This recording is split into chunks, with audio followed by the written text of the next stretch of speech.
चलो, तो हम लोग इतिहास पढ़ रहे थे और इतिहास में हमने पिछले क्लास में पूरा प्राचीन इतिहास को खत्म किया था। उसके बाद कुछ लंबा गैप हो गया है। आज से हम लोग चालू करेंगे मध्यकालीन इतिहास, है ना। और मध्यकालीन इतिहास की शुरुआत होती है दिल्ली सल्तनत से।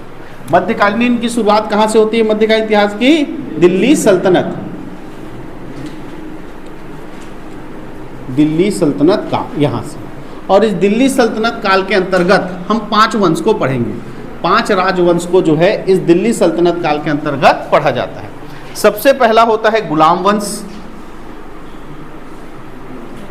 दूसरा होता है आपका तुगलक वंश, खिलजी वंश, खिलजी वंश, तीसरा है तुगलक वंश,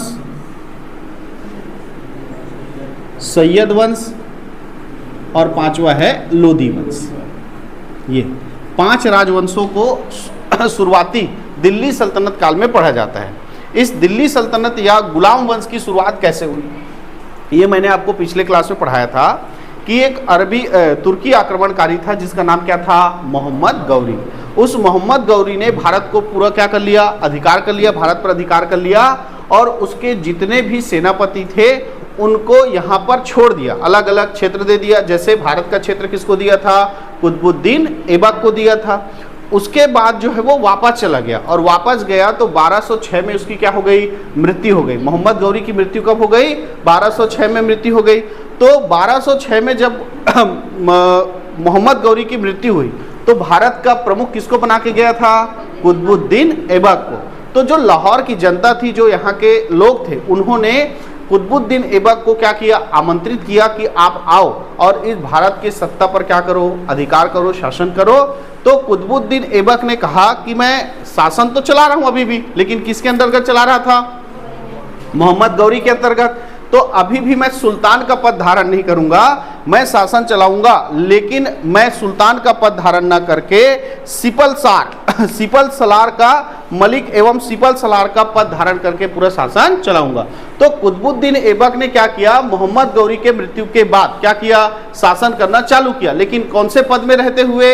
मलिक एवं सिपल सलार के पद में रहते हुए। तो अब पहला राजा भारत का जो तुर्क राजा हुआ वो कौन होगा? कुतुबुद्दीन ऐबक। कौन होगा? कुतुबुद्दीन ऐबक।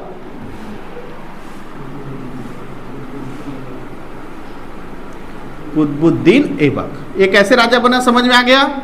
कुतुबुद्दीन ऐबक किसके साथ आया था? मोहम्मद गौरी के साथ आया था। 1206 में मोहम्मद गौरी की क्या हो गई? मृत्यु हो गई। लाहौर की जनता ने इसे आमंत्रित किया। तो ये किस पद में रहते हुए भारत का शासन संभालने लगा? तो ये भारत में शासन संभाला किसके पद पे रहते हुए? मालिक एवं सिपल सलार। कौन से पद में? मलिक एवं सिपल सलार के पद में रहते हुए इसने अपना शासन चलाना चालू किया। अब भारत का पहला तुर्क शासक कौन हो गया? कुतुबुद्दीन ऐबक। भारत का पहला तुर्क शासक कौन हो गया? कुतुबुद्दीन ऐबक। तो इसी कुतुबुद्दीन ऐबक ने किसकी स्थापना की? गुलाम वंश की स्थापना की। तो गुलाम वंश के संस्थापक कौन है बोलेगा? कुतुबुद्दीन ऐबक। अब इसको गुलाम वंश क्यों कहा जाता है? इस गुलाम वंश के अंतर्गत जितने भी राजा हुए वो कभी ना कभी किसी न किसी के क्या थे? गुलाम थे। इसीलिए इसको क्या कहा गया? गुलाम वंश या दास वंश कहा गया। गुलाम वंश या क्या कहा गया? दास वंश कहा गया। क्लियर है? और इसी को ही मामलुक वंश कहा गया। मामलुक वंश, इसी को ही क्या कहा गया? मामलुक वंश। मामलुक वंश का अर्थ होता है स्वतंत्र माता पिता से उत्पन्न, यानी इनके माता पिता कौन थे इनकी स्पष्ट जानकारी नहीं थी, है ना। जितने भी राजा हुए उनमें अधिकतर ये थे कि कहाँ से इनके माता पिता कौन थे इसकी जानकारी नहीं थी, ये गुलाम थे। इसीलिए इसको गुलाम वंश या क्या कहा गया? मामलुक वंश कहा गया। अब इस गुलाम वंश या मामलुक वंश में भी हम कितने वंश पढ़ेंगे? 3 वंश पढ़ेंगे। कितने वंश पढ़ेंगे? 3 वंश पढ़ेंगे। देखो, गुलाम वंश इसलिए क्योंकि इसमें जितने भी राजा हुए वो क्या थे? गुलाम थे। अब अलग अलग गुलाम आएगा तो वो अपने अलग अलग वंश चलाएगा। तो पहला कौन आया? कुतुबुद्दीन ऐबक। कौन आया? कुतुबुद्दीन ऐबक आया। तो कुतुबुद्दीन ऐबक आया तो इसके वंश को कहा गया कुतुबी वंश। इसके वंश को क्या कहा गया? कुतुबी वंश। ठीक। उसके बाद इसका दामाद आएगा जो अपना राज शासन चलाएगा, तो वो कहलाएगा आपका शमसी वंश। वो क्या कहलाएगा? शमसी वंश, शमसी वंश। और उसके बाद आएगा बलवन, तो वो क्या कहलाएगा? बलवनी वंश। ठीक, तो दिल्ली सल्तनत में कितने वंश? 5 वंश, गुलाम वंश, खिलजी वंश, तुगलक वंश, सैयद वंश और लोदी वंश। गुलाम वंश में कितने वंश? 3 वंश, कुतुबी वंश, शमसी वंश और बलवनी वंश। तो गुलाम वंश और कुतुबी वंश का संस्थापक कौन है? कुतुबुद्दीन ऐबक। और यही भारत का पहला क्या है? तुर्क शासक। भारत का पहला क्या है? तुर्क शासक। चलिए आगे। और कौन से पद पर? मलिक एवं सिपल सलार के पद पे रहते हुए इसने भारत का शासन संभाला। इसने राजधानी बनाया लाहौर को। इसने राजधानी बनाया किसको? लाहौर को। और ये सत्ता पर कब आया? 1206 में। 1206 में आया। इसके माता पिता कौन है इसकी कोई स्पष्ट जानकारी नहीं है ना। एक दिन कोई व्यक्ति जो है निशापुर बाजार में ऐबक को क्या कर रहा था? बेच रहा था। कौन से बाजार में? निशापुर बाजार में, छुकदान बाजार नहीं। कौन से बाजार में? निशापुर बाजार में जो है ऐबक को एक व्यक्ति बेच रहा था। तब एक काजी था जिसका नाम था फखरुद्दीन अजीज कुफी। क्या नाम था? फखरुद्दीन अजीज कुफी, है ना। आप लोग पूरा नाम भला लिखते रहना। फखरुद्दीन अजीज कुफी ने इस बालक कुतुबुद्दीन ऐबक को क्या कर लिया? खरीद लिया, है ना। जो काजी था वो बाजार में बिक रहा था। पहले लोग बिकते थे बाजार में, जैसे अभी सामान बिकता है ना, वैसे लोग बिकते थे बाजार में। तो छोटा सा बच्चा था कुतुबुद्दीन ऐबक, वो बेचा जा रहा था। तब किसने खरीदा? एक क्या था? काजी था जिसका नाम था फखरुद्दीन अजीज कुफी। उसने खरीद लिया, उसको पूरा शिक्षा दिया। किसको? इस कुतुबुद्दीन ऐबक को। कुतुबुद्दीन ऐबक को पूरा कुरान पढ़ना सिखाया, तलवारबाजी सिखाया, घुड़सवार सिखाया, सब कुछ सिखाया, है ना। और ये बचपन में कुरान को इतना लय से पढ़ता था जैसे बड़े बड़े काजी लोग नहीं पढ़ पाते थे, ऐसा लय से पढ़ लेता था। तब इसको नाम दिया गया कुरान खां। क्या नाम दिया गया? कुरान खां। तो कुतुबुद्दीन ऐबक का एक नाम हो गया क्या? कुरान खां। क्यों हो गया? क्योंकि बचपन में कुरान को बहुत अच्छे से क्या कर लेता था? पढ़ लेता था, इसलिए इसका नाम क्या हो गया? कुरान खां हो गया। अब वो जो काजी था जिसने इसको खरीदा था फखरुद्दीन अजीज कुफी, उसकी क्या हो गई? मृत्यु हो गई। उसकी क्या हो गई? मृत्यु हो गई। तो उसके बेटों ने इस कुतुबुद्दीन ऐबक को किसको बेच दिया? मोहम्मद गौरी को बेच। अब जो है किसके पास आ गया? मोहम्मद गौरी के पास आ गया। और मोहम्मद गौरी ने इसको खरीदा और इसको अपने अस्तबल का प्रमुख बनाया। और उस अस्तबल के प्रमुख को कहते थे आमिर ए आखुर। क्या नाम कहते थे? आमिर ए आखुर। तो कौन सा पद दिया? आमिर ए आखुर का पद दिया। ये क्वेश्चन पूछा गया है पीएससी में कि कुतुबुद्दीन ऐबक को मोहम्मद गौरी ने सबसे पहले कौन सा पद दिया था? तो कौन से पद दिया था? आमिर ए आखुर का पद दिया था। उसके बाद धीरे धीरे जो है ये कुतुबुद्दीन ऐबक जो है मोहम्मद गौरी के युद्धों में क्या करने लगा? सहायता करने लगा, है ना। तो इसको इसके खुश होकर, है ना, मोहम्मद गौरी जो है ऐबक से खुश होकर ये ऐबक का उपाधि किसने दिया था? मोहम्मद गौरी ने दिया। इसका नाम क्या था? कुतुबुद्दीन। इसका नाम क्या था? कुतुबुद्दीन था। इसको ऐबक की उपाधि देने वाला कौन था? मोहम्मद गौरी। ऐबक की उपाधि देने वाला कौन था? मोहम्मद गौरी। और इसको धीरे धीरे इसके काम को देखते हुए इसको क्या बना दिया गया? अपना सेनापति बना लिया। किसने? मोहम्मद गौरी ने। ठीक है, अब सेनापति बन गया मोहम्मद गौरी। और उसके बाद जब भारत को जीता तो भारत का सत्ता किसको सौंपकर? मोहम्मद गौरी ने कुतुबुद्दीन ऐबक को सौंपकर मोहम्मद गौरी वापस जा रहा था। फिर 1206 में उसकी क्या हो गई? मृत्यु हो गई। तो लाहौर के जनता ने इसको भारत का प्रमुख नियुक्त किया। अब एक बात बताओ, 4 दोस्त हैं। अब उन 4 दोस्तों में एक को मैं क्या बना देता हूँ? कक्षा नायक बना देता हूँ। यहाँ का जी है नहीं, तो बाकी 3 जन थोड़ा सा नाराज होंगे कि नहीं है? सर हुई चला बना दी हमर में कारी से ऐसे करके, है नहीं। वो बोलने का रहता है बेटा, है नहीं। 3 इडियट मूवी देखे हो? दोस्त जब फेल होता है तो दुख होता है, लेकिन दोस्त जब टॉप कर जाता है तो ज़्यादा दुख होता है ना। वही चीज वाला है। तो देखो किसको बना दिया गया भारत का प्रमुख? लेकिन मैंने पिछले क्लास में बताया था कि इसके और भी सेनापति थे। जैसे बख्तियार खिलजी को कहाँ का दिया गया था? बंगाल का, है ना। इसके अलावा कुबाचा था, एल्दौस था, इल्तुतमिश था। ये सब सेनापति इससे क्या हो गए? नाराज हो गए कि ये प्रमुख बन गया करके। तो इसने भारी दिमाग लगाया, है ना। इसने दिमाग लगाया, इसने एल्दौज, एक सेनापति जिसका नाम क्या था, एल्दौज, इसकी पुत्री से क्या कर लिया, विवाह कर लिया। एल्दौज की पुत्री से क्या कर लिया, विवाह कर लिया। और अपने बहन का विवाह किससे कर दिया, कुबाचा से, कुबाचा से कर दिया। और अपनी बेटी का विवाह कर दिया किससे, इल्तुतमिश से। किससे कर दिया, इल्तुतमिश से कर दिया। अब बता, सबको एकदम क्या बना दिया, सगा संबंधी बना दिया, दामाद बना लिया, खुद का दामाद बन गया ये किसका, एल्दौज का, है ना। तो अब कोई विद्रोह करेगा क्या, नहीं। इस तरह से इसने विद्रोह को शांत किया और 1208 में ये क्या हो गया, स्वतंत्र शासक बना। 1208 में क्या बन गया, स्वतंत्र शासक बन गया। इसने अपने साम्राज्य को बढ़ाने के लिए ध्यान नहीं दिया, कोई युद्ध ज्यादा नहीं लड़ा। इसने जितना है उतने को अच्छा रखूं ऐसा सुदृढ़ बनाने में इसने क्या किया, काम किया। क्लियर है, समझ में आया पूरा। कुतुबुद्दीन ऐबक, कुतुबुद्दीन ऐबक जो है अब राजा बना था, तो हमेशा जब दान करता था तो लाखों में दान करता था। जब दान करता था तो कैसे करता था, लाखों में दान करता था। तो लोग इसे कहते थे लाख बख्श। क्या कहते थे, लाख बख्श, है ना। लाखों में दान करता था इसीलिए क्या कहते थे, लाख बख्श। हम लोग को भी जाना था नहीं, 1 लाख मिल जाता, ठीक है। तो लाखों में दान करता था इसलिए क्या बोलते थे, लाख बख्श, है नहीं। लेकिन लाख बख्श जो है, लाखों में दान करता था, दयाशीलता था, है ना। दयाशीलता था कि लाखों में दान करता था। तो दया किसमें होता था, हातिम में, है ना। इसीलिए इसको क्या बोलते थे, हातिम द्वितीय बोलते थे। इसकी दयाशीलता के कारण ही इसको क्या बोलते थे, हातिम द्वितीय। तो ये भैया कुतुबुद्दीन ऐबक के क्या हो गए, 4 नाम हो गए। उसको कुरान खां कहते थे, उसको ऐबक की उपाधि दी गई थी मोहम्मद गौरी के द्वारा।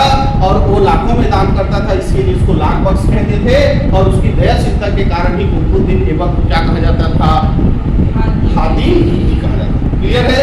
इसने 1206 में लाहौर को राजधानी बनाते हुए मलिक एवं सिपहसालार के पद पर क्या किया, काम किया, ठीक है। ये जो निशा बाजार में एक जो क्या था, ताजी था, है ना, फखरुद्दीन अजीज कूफी, उसने खरीदा था। उसने इसको पूरा निपुण किया और उसके बाद उसके बेटों ने मोहम्मद गौरी को बेच दिया और मोहम्मद गौरी ने इसको पलट दिया था, कौन सा, का। बाद में जब मोहम्मद गौरी की मृत्यु हुई तो 1206 में इसने सत्ता संभाला मलिक एवं सिपहसालार के पद पर। और उसके बाद जब इनका विद्रोह हुआ तो एल्दौज के पुत्री से इसने खुद विवाह कर लिया, कुबाचा से अपनी बहन का विवाह कर दिया और अपनी पुत्री का विवाह किससे कराया, इल्तुतमिश से कराया। और इस तरह 1208 में ये स्वतंत्र शासक बना। इसने ज्यादा युद्ध शासक बनने के बाद ये नहीं, क्योंकि ये अपने साम्राज्य का विस्तार नहीं करना चाहता था। जितने में ये शासन कर रहा था उसी को ये सुदृढ़ करने में क्या करता था, विश्वास करता। क्लियर है। इस तरह शासन करते हुए इसने कुछ निर्माण कार्य किए हैं। तो इसने अपने गुरु शेख ख्वाजा कुतुबुद्दीन बख्तियार काकी, क्या नाम था, शेख ख्वाजा कुतुबुद्दीन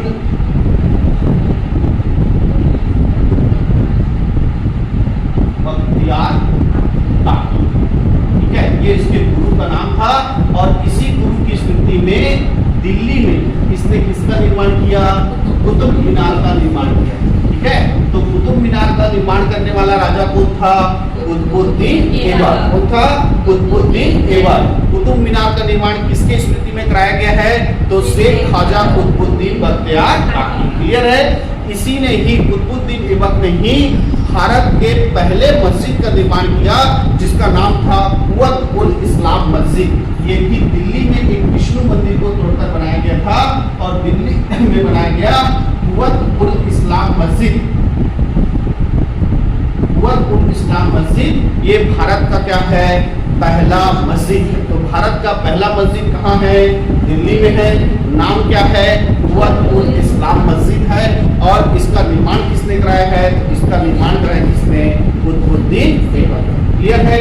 याद करो हमने पढ़ा था चौहान वंश, है ना। और चौहान वंश में हमने पढ़ा था कि अजमेर में क्या बनाया गया था, संस्कृत कॉलेज, है ना। और संस्कृत कॉलेज को तोड़वाकर वहां पर एक मस्जिद का निर्माण किया जा रहा था और 2.5 दिन बाद वो क्या हो गया था, टूट गया था, फिर वापस बना। तो इसीलिए उस मस्जिद का नाम क्या रखा गया था, 2.5 दिन का झोपड़ा। तो 2.5 दिन का झोपड़ा क्या है, 2.5 दिन का झोपड़ा एक मस्जिद है। 2.5 दिन का झोपड़ा क्या है, एक मस्जिद है जिसका निर्माण किसने किया है? कुतुबुद्दीन ऐबक ने। इस तरह से अपना शासन चला रहा था कौन? कुतुबुद्दीन ऐबक। ठीक, कुतुबुद्दीन ऐबक जो है उसको पोलो चौगान खेलने का शौक था, है ना? समझते हो कौन सा खेल होता है? घोड़ा बैठ के बड़े डंडे पे छोटे से बाल को मारते है नहीं, हाथे पैर हम छोटा बालक घोड़ा दौड़ा दौड़ा मारते, वो खेल है कौन सा? चौगान, है नहीं? वैसी खेल खेल रहा था कौन?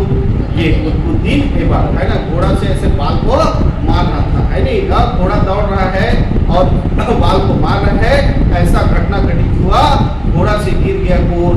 कुतुबुद्दीन ऐबक, और सीधा नीचे गिरा और डायरेक्ट ऊपर कुतुबुद्दीन ऐबक। तो चौगान खेलते हुए 1210 में इस कुतुबुद्दीन ऐबक की क्या हो गई? कुतुबुद्दीन ऐबक की 1210 में चौगान खेलते हुए लाहौर में क्या हो गई? मृत्यु हो गई। तो इस लाहौर में ही इसका क्या है? मकबरा। लाहौर में इसका क्या है? मकबरा। लाहौर में इसका क्या है? मकबरा। क्लियर है? अब ये अचानक से मर गया, अचानक मरा ना, इसने अपने उत्तराधिकारी का घोषणा नहीं किया कि मैं मरूंगा तो कौन राजा होगा, ऐसा करके ऐसा इसने कुछ नियम बताया नहीं था, और उससे पहले इसकी क्या हो गई? मृत्यु हो गई। अचानक से चौगान खेलते वक्त गिरा और उसमें इसकी मृत्यु हो गई। तो इसका बेटा था जिसका नाम था आराम शाह। क्या नाम था? आराम शाह। वो अपने आप को राजा घोषित कर दिया। आराम शाह ने अपने आप को क्या कर दिया? राजा घोषित कर दिया। तो अगला राजा कौन बन गया? आराम शाह। 1210 में राजा बन गया, 1211 तक राजा रहे। ठीक है, आराम शाह क्या बन गया? राजा बन गया, क्योंकि उत्तराधिकारी का घोषणा नहीं हुआ था, इसलिए इसने अपने आप को क्या कर घोषित कर दिया? राजा घोषित कर दिया। जो लाहौर के लोग थे, जो तुर्क अधिकारी लोग थे, इनको राजा घोषित कर दिया। लेकिन दिल्ली के लोगों ने कुछ उल्टा किया, और दिल्ली के लोगों ने जो कुतुबुद्दीन ऐबक का दामाद था, जिसका नाम क्या था? इल्तुतमिश, उसको आवाज लगाया कि आप जो है क्या करो? सत्ता अपने हाथ में लो। तो इधर दिल्ली पर कौन आ गया? दिल्ली पर कौन बैठ गया? इल्तुतमिश। और इधर अपने आप को राजा कौन घोषित कर दिया? दोनों सारा फाटूम लड़ी थी, है कि नहीं? ये इल्तुतमिश का, ये कुतुबुद्दीन ऐबक का क्या है? बेटा है। आराम शाह इल्तुतमिश का क्या है? सॉरी, आराम शाह जो कुतुबुद्दीन ऐबक का क्या है? बेटा। और इल्तुतमिश जो है, ये इल्तुतमिश जो है उसका दामाद है और ये बेटा है। तो दोनों सारा फाट हुए कि नहीं हुए? ये दोनों सारा फाटूम लड़ी, ताकत ताकत आराम शाह और इल्तुतमिश की, राजा मैं बनूंगा, राजा मैं बनूंगा। तो दोनों का युद्ध हुआ किस स्थान पर? जड़ नामक स्थान। जड़ नामक स्थान पर दोनों का युद्ध हुआ, और उस युद्ध में आराम शाह क्या हो गया? मारा गया। आराम शाह क्या हो गया? मारा गया। और अब इस दिल्ली सल्तनत का राजा कौन हो गया? इल्तुतमिश। दिल्ली सल्तनत का राजा कौन हो गया? इल्तुतमिश 1211। ठीक, अब इल्तुतमिश राजा बन गया, किसको मारकर? आराम शाह को मारकर। अब दामाद जो है राजा बन गया, तो बाकी दामाद लोग गुस्सा होंगे कि नहीं होंगे? कौन कौन से? यल्दौज और कुबाचा। एल्दौज और कुबाचा, ये दोनों नाराज हो गए कि ये दिल्ली का राजा क्यों बना, हम लोग भी तो बन सकते थे। ऐसा करके इन दोनों ने भी किसके ऊपर आक्रमण कर दिया? इल्तुतमिश के ऊपर आक्रमण कर दिया। और 1215 में तराइन का तीसरा युद्ध हुआ। तराइन का तीसरा युद्ध, याद करो, तराइन का पहला युद्ध कब हुआ था? 1191 में। किसके किसके बीच? पृथ्वीराज चौहान और मोहम्मद गौरी, है ना? और तराइन का दूसरा युद्ध कब हुआ था? 1192 की 93? 1192, जस्ट 91 और 92 में। ठीक है, 92 में तराइन का दूसरा युद्ध हुआ मोहम्मद गौरी और किसके बीच? पृथ्वीराज चौहान। और उसमें पृथ्वीराज चौहान का हो गया था। और तराइन का तीसरा युद्ध हो रहा है किसके किसके बीच? इल्तुतमिश और एल्दौज, और एक तरफ कौन है? कुबाचा। क्लियर है? ठीक है, इस युद्ध में एल्दौज मारा गया। इस युद्ध में एल्दौज मारा गया और कुबाचा जैसे भी है जान बचाकर भाग गया। लेकिन बड़ा राजा कौन हो गया है? इल्तुतमिश। कुबाचा वहां युद्ध के मैदान से तो भाग गया था बेचारा, लेकिन ये मारे मारे डरे डरे छिपा छिपा रहता था, और अंत में इसने भी 1228 में सिंधु नदी में कूदकर क्या कर दिया, जन्म। क्लियर है? तो ये दोनों का निपटारा हो गया। ठीक है। तराइन का तीसरा युद्ध 1215 में इल्तुतमिश एक तरफ और एक तरफ कौन था, एल्दोज और कुबाचा। उस युद्ध में कौन मारा गया, एल्दोज मारा गया। और बाद में कुबाचा ने का 1228 में सिंधु नदी में कूदकर अपना क्या कर दिया, जन्म। क्लियर है? अब जितने थे विद्रोही वो सब समाप्त हो गए। इसने अपने विद्रोह को शांत करने के लिए कुछ और तरीके अपनाए। देखो इसने क्या किया कि ये विद्रोह से क्या बना था, विद्रोह का सामना करते हुए राजा बना था। तो इसने सबसे पहले अपने सैनिकों में बदलाव किया। अगर कहीं विद्रोह होता है तो सैनिक अगर उसके पक्ष में हो गए तो मैं भी मारा जाऊंगा। ऐसा करके इसने अपने सैनिकों में बदलाव किया और इसने अपने गुलामों का, इसने भी गुलाम बनाए रखे थे, तो इसने अपने गुलामों का टुकड़ी बनाया और 40-40 लोगों का ऐसा टुकड़ी बनाया जिसको तुर्गान एक चिहलगामी कहा गया। क्या कहा गया, तुर्गान एक चिहलगामी। 40-40 गुलाम सरदारों का संगठन का निर्माण किया जिसको तुर्गान एक चिहलगामी या क्या कहा गया, चारगान कहा गया। तो तुर्गान एक चिहलगामी या चारगान का निर्माण करने वाला कौन राजा था, इल्तुतमिश था। कौन था, इल्तुतमिश।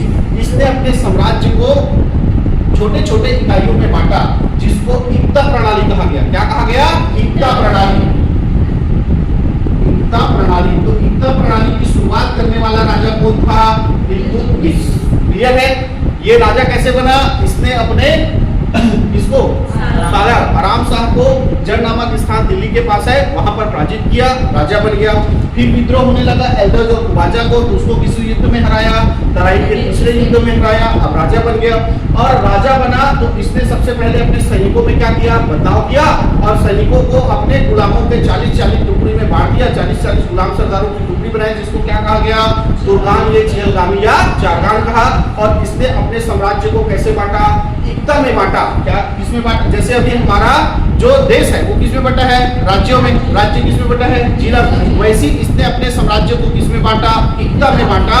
और जो एक इक्ता होता था उसका प्रमुख कहलाता था इक्तेदार, है ना। तो इसने इक्ता प्रणाली बनाया और प्रत्येक इक्ते में क्या किया, इक्तेदार का निर्माण किया। क्लियर है?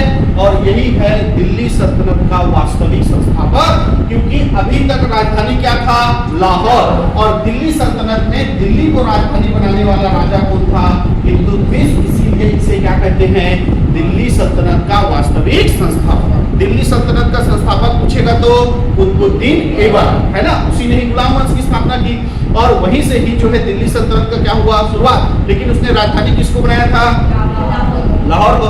और इसने राजधानी किसको बनाया, दिल्ली को। इसीलिए इसको दिल्ली सल्तनत का क्या कहते हैं, वास्तविक संस्थापक, है ना। दिल्ली सल्तनत का वास्तविक संस्थापक, क्योंकि इसने राजधानी लाहौर से कहाँ ला लिया, दिल्ली ला लिया। क्लियर है? आगे बढ़े। ये मुसलमानों का प्रमुख क्या होता था, खलीफा बढ़ाया था। याद करो जब मोहम्मद पैगंबर के बारे में पढ़ाया था तो बताया था कि मोहम्मद पैगंबर की मृत्यु के बाद मुसलमानों का जो प्रमुख बना उसको क्या नाम दिया गया, खलीफा। तो इसने बकायदा खलीफा से परमिशन लिया कि मैं भारत में कौन सा सुल्तान का पद धारण करके वहां पर क्या करूंगा, शासन करूंगा। तो इसने खलीफा से सुल्तान की पदवी का परमिशन लेकर यहाँ पर क्या किया, शासन करना चालू किया। क्लियर है? तो अब ये शासन करना चालू कर दिया कौन, इल्तुतमिश। इल्तुतमिश जो है भारत पर शासन करना चालू कर दिया। ये भारत पर शासन करने से पहले, राजा बनने से पहले कहाँ का सूबेदार था, तो बदायूं का सूबेदार। कहाँ का सूबेदार था, बदायूं का सूबेदार। क्लियर है? ये भी क्वेश्चन पूछा गया। तो इल्तुतमिश के बारे में समझ में आया कैसे राजा बना।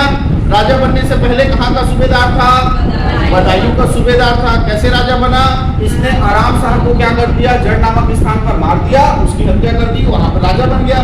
लेकिन सामना करना पड़ा किसका, राजा को। उसके साथ 1215 में कौन सा युद्ध हुआ, तीसरा युद्ध हुआ। इसमें एल्दोज मारा गया और बाद में 1228 में कुबाचा ने भी सिंधु नदी में कूदकर जान दे दिया। क्लियर है? इसके बाद इसने राजधानी लाहौर से कहाँ ला लिया, दिल्ली ला लिया। इसीलिए इसको दिल्ली का क्या कहते हैं, वास्तविक संस्थापक कहते हैं। और यही इल्तुतमिश है जिसने खलीफा से सुल्तान का पदवी धारण करके क्या किया, शासन करना यहाँ पर प्रारंभ किया। और इसी ने ही अपने सेना में बदलाव करते हुए तुर्गान या चिहलगामी की शुरुआत की और साथ ही क्या शुरुआत किया, इक्ता प्रणाली का शुरुआत किया। इसने 2 सिक्के चलाए। इसने अपने शासनकाल में 2 सिक्के चलाए। एक का नाम था टका और एक का नाम था जीता। चांदी का जो सिक्का चलाया उसको कहते हैं टका और जो तांबे का सिक्का चलाया उसको कहते कहते हैं जीतल। चांदी का सिक्का क्या कहलाया? टका। और तांबे का सिक्का क्या कहलाया? जीतल। ठीक है। और ये पहला शासक था जिसने शुद्ध अरबी के सिक्के चलाए। पहला भारत में शासक हुआ, पहला तुर्की शासक हुआ जिसने शुद्ध अरबी के सिक्के चलाए थे। और साथ ही पहला शासक हुआ जिसने सिक्कों पर क्या लिखने क्या करने का, टकसाल का नाम खुदवाने का क्या किया, परंपरा जारी किया। टकसाल मतलब कहाँ से वो सिक्का बने हैं उसका नाम अंकित करने का शुरुआत करने वाला राजा कौन था? इल्तुतमिश है ना। तो सिक्कों पर टकसाल का नाम अंकित कराने वाला राजा कौन था? इल्तुतमिश। ऐसा मस्त भारत में शासन करने लगा कौन? इल्तुतमिश। ठीक है। ये भारत देश है। भारत के ऊपर में ऐसा चीन है और चीन के ऊपर जो देश है मंगोलिया है ना। चीन का देश, चीन के ऊपर कौन सा देश है? मंगोलिया। वहाँ वो उस समय कहलाता था मंगोल। उस समय वो क्या कहलाता था? मंगोल। और वहाँ का एक खतरनाक राजा था जिसका नाम था चंगेज खान। मंगोल का राजा जिसका नाम क्या था? Genghis Khan. Genghis Khan. और इस चंगेज खान का लड़ाई चल रहा था जलालुद्दीन मांगबरनी से। किससे चल रहा था? जलालुद्दीन मांगबरनी से लड़ाई चल रहा था। किसका? Genghis Khan. और चंगेज खान भारी खतरनाक राजा है ना। चंगेज खान जो है उससे बड़े बड़े राजा कांपते थे ऐसा। अब जलालुद्दीन मांगबरनी चंगेज खान से हार गया। जलालुद्दीन मांगबरनी जो है चंगेज खान से लड़ाई में क्या हो गया? हार गया।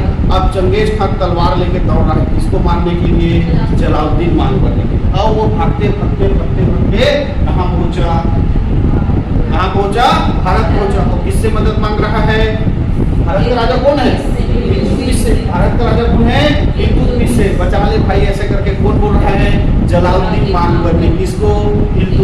इल्तुतमिश बोला रुक वही चुप कभी दे भाई तू आएगा मेरे पास, तू मरेगा और तेरे साथ कौन मरेगा? मैं। वो चंगेज खान जो है किसी को छोड़ता है क्या? नहीं छोड़ता है। तो एक काम कर कि ये सिंधु नदी है इसमें कूद के मर, चाहे कहीं भी जाके मर, चाहे बच, लेकिन भारत में प्रवेश मत कर। तो चंगेज खान के डर से इस इल्तुतमिश ने किसकी सहायता नहीं की? जलालुद्दीन मांगबरनी की सहायता नहीं की। ये क्वेश्चन आपके पेपरों में पूछा जाता है कि सिंधु नदी तक पहुंच गया था ये जलालुद्दीन मांगबरनी, तो किस राजा का मदद नहीं किया था इल्तुतमिश ने चंगेज खान के डर से? तो उस राजा का नाम क्या था? जलालुद्दीन मांगबरनी। क्या नाम था? जलालुद्दीन मांगबरनी। इसका सहायता नहीं किया था किसने? इल्तुतमिश ने। किसके डर से? चंगेज खान के डर से। ये घटना था 1220-21 का।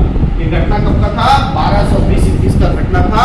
ऐसा ये जो है बड़े आक्रमणों से डरने के कारण बड़े आक्रमण का सामना न करना पड़े इस कारण से इसने जलालुद्दीन मांगबरनी की क्या किया? सहायता नहीं किया और चंगेज खान इस पे आक्रमण नहीं किया। ऐसा मतलब शांतिपूर्वक क्या कर रहा था? शासन कर रहा था इल्तुतमिश।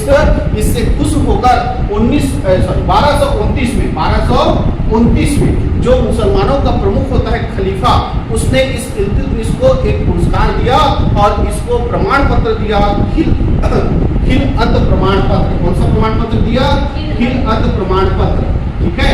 तो इसके शासन से खुश होकर खलीफा ने खिलअत प्रमाण पत्र दिया किसको? इल्तुतमिश।